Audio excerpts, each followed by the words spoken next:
Welcome to another episode from the Veterinary Research Channel. Today, we're diving deep into the 2022 American Animal Hospital Association Canine Vaccination Guidelines, a critical update for anyone involved in dog health, from veterinarians to pet owners. This isn't just about shots. It's about safeguarding our dog's health, contributing to public health, and strengthening the bond between vets and their clients. Vaccination is a fundamental part of preventative health care for dogs and one of the most cost-effective strategies for enhancing a dog's well-being, extending its life, and improving its quality of life. It also has a public health role by offering protection against numerous zoonotic illnesses that affect both dogs and people. To begin, let's clarify some key concepts. Vaccines are categorized into core and non-core, with recommendations tailored to individual risk factors. Think of core vaccines as those every dog should receive, regardless of lifestyle.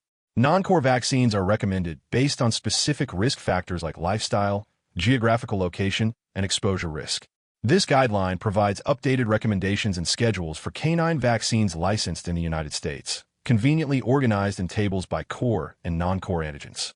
Core vaccines are essential for all dogs. Examples include rabies, canine distemper virus, canine adenovirus type 2, canine parvovirus type 2, and leptospirosis.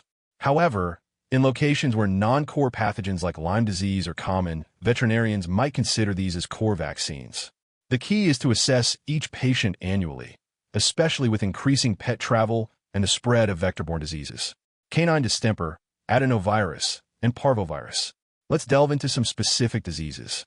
Canine distemper virus, or CDV, is a significant concern because it can infect various species, including dogs, wolves, and even wildlife like foxes and raccoons.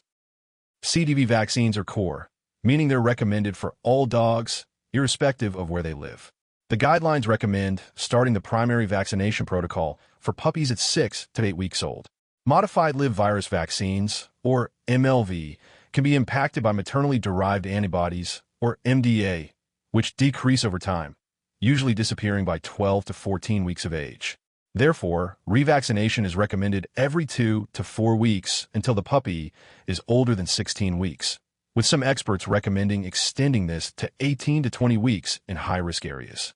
After the initial puppy series, a booster should be given within a year, followed by boosters every 3 years. Canine parvovirus, or CPV-2, remains a primary cause of viral enteritis in dogs. CPV vaccines are core vaccines. Similar to CDV, maternal antibodies can interfere with vaccination, potentially persisting up to 13 to 15 weeks or longer. Revaccination is recommended every 2 to 4 weeks until the puppy is older than 16 weeks, with 18 to 20 weeks preferred in high-risk areas. Canine adenovirus type 2, or CAV2, is also a core vaccine because it prevents canine adenovirus type 1, the cause of infectious canine hepatitis. CAV2 vaccines follow the same schedule as CDV and CPV and are often included in combination vaccines. Rabies. Now let's talk about rabies. The elimination of the canine rabies virus variant in the United States by 2008 through stray dog control programs and routine dog vaccination stands as a major public health accomplishment. However, wildlife reservoirs like skunks, raccoons, foxes, and bats still pose a risk. Because of the high fatality rate and public health implications, rabies vaccination is legally mandated in many areas. It's crucial to know the local regulations regarding initial vaccination age, booster timing, and vaccine exemptions. Veterinarians should stay informed about local rabies epidemiology and testing. All licensed rabies vaccines for dogs are inactivated and can be administered to puppies as young as 3 months old. A booster is recommended 1 year after the initial vaccination. Leptospirosis.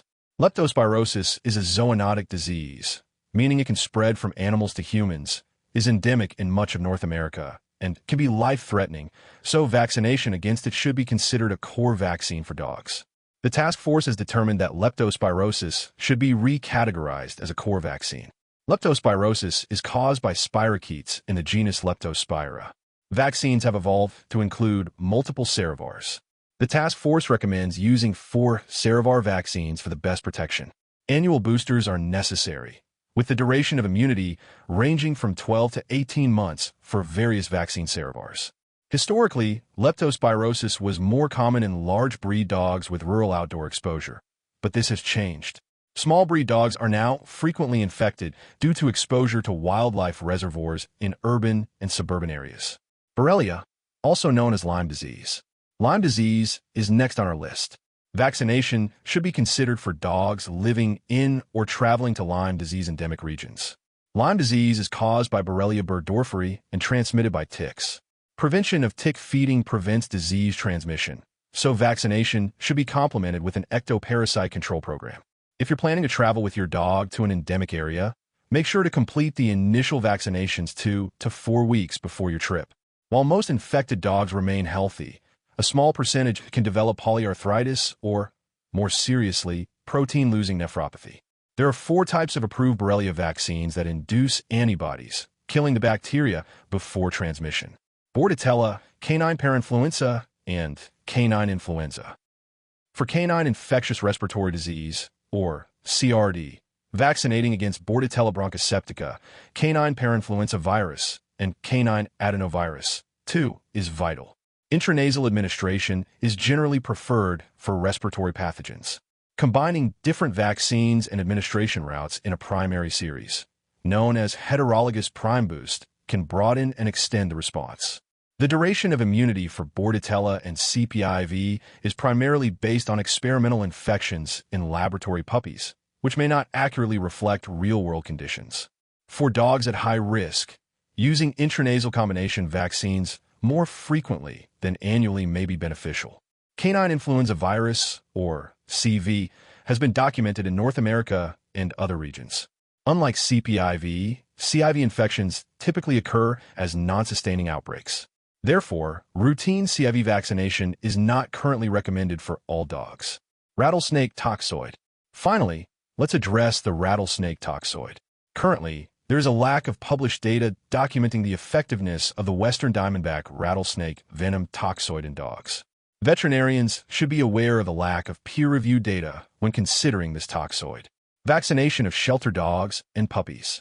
Now, let's shift our focus to animal shelters, which present unique challenges for canine vaccination. The elevated risk for infectious disease in shelters necessitates stringent vaccination protocols. All dogs, unless severely ill, should be vaccinated upon entry. Core vaccines for shelter dogs include parenteral MLV DA2PP, inactivated quadrivalent leptospira, intranasal Bordetella and CPIV, and parenteral rabies. Puppies should receive an MLV DA2PP vaccine at or before shelter entry, with boosters every 2 to 3 weeks until they reach 18 to 20 weeks of age. Leptospirosis vaccination should start at 12 weeks of age.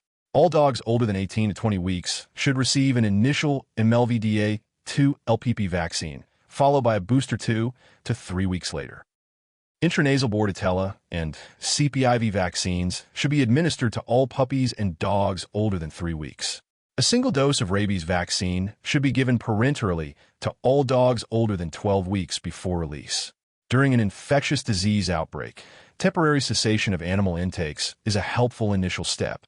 Serological testing can help manage outbreaks, especially for CDV and CPV. Healthy, seropositive dogs are likely resistant, while healthy, seronegative dogs should be quarantined and revaccinated. Key considerations for veterinarians. For veterinarians, several factors can affect vaccine efficacy. These include the patient's pre-vaccination immune status and the vaccine's duration of immunity. Vaccination failures should be promptly reported to the manufacturer or the USDA. When in doubt, a good rule of thumb is to vaccinate, as licensed canine vaccines have a high degree of proven safety and efficacy. However, be aware of potential post-vaccination adverse events. Factors like genetics can influence adverse reactions. Reducing the number of vaccines administered at a single visit can also diminish risk. Always ensure proper vaccine storage and handling to preserve product efficacy. Serologic titers. Serologic titers, or antibody levels, can be useful but have limitations. The presence of any detectable antibody indicates an immune response to vaccination or exposure. However, a titer is not necessarily indicative of protection or susceptibility. Routine titer testing to determine the necessity to revaccinate is not usually advised. Client education. Client education is paramount. All members of the veterinary healthcare team should be able to communicate a consistent message about the importance of vaccination. A well-defined vaccination protocol serves as a framework for the veterinary team. Creating consistency across the healthcare team builds a strong practice culture and increases compliance. Developing client education materials can provide a ready resource about why, what, and when vaccines should be given. Tailor your communication approach to the client's preferences.